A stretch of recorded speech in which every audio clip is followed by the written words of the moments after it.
अस्सलाम वालेकुम, आप देख रहे हैं मेरा यूट्यूब चैनल। आइए आपको दिखाते हैं कोई सुलेमान में जानवरों बैलों से किस तरह ज़मीन को नाली किया जा रहा है। अब जिस हिस्से में ज्वार नहीं हुआ उसी हिस्से को दोबारा नाली कर रहे हैं ताकि वहाँ भी फसल उग सके। आप देख रहे हैं इनका हल किस तरह बना हुआ है, साथ नाली लगा हुआ है, उसमें दाने आहिस्ता आहिस्ता डाल रहा है और खूबसूरत बैलों के साथ अपने लिए फसल उगा रहे हैं। दोस्तों, अगर आपने फ़िलहाल चैनल को सब्सक्राइब नहीं किया तो जल्दी चैनल को सब्सक्राइब करें, वीडियो को लाइक कमेंट शेयर ज़रूर करें और बेल आइकन को प्रेस करें ताकि इस तरह के वीडियो आप तक पहुंचते रहें।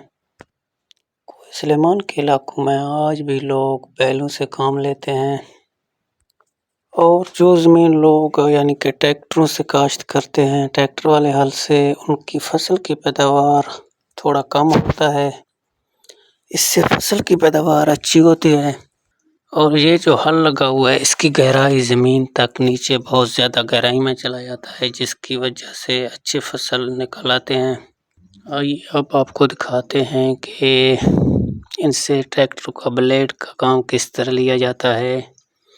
आप देख रहे हैं कि बैलों से किस तरह ट्रैक्टरों का काम लिया जाता है। जहाँ तक ट्रैक्टर नहीं पहुँच सकते पहाड़ी इलाकों में, वहाँ लोग इसी तरह बैलों से काश्तकारी करते हैं। यानी कि पहाड़ी इलाके में ज़्यादातर ट्रैक्टर के रास्ते नहीं होते।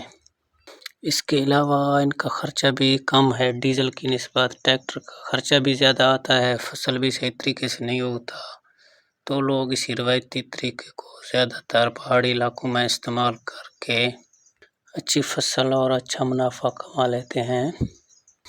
दोस्तों, आज के लिए इजाज़त चाहते हैं। अगर आपको हमारी वीडियो पसंद आए तो वीडियो को शेयर ज़रूर करें। इंशाल्लाह फिर मिलेंगे एक और ख़ूबसूरत वीडियो के साथ। दुआओं में याद रखना।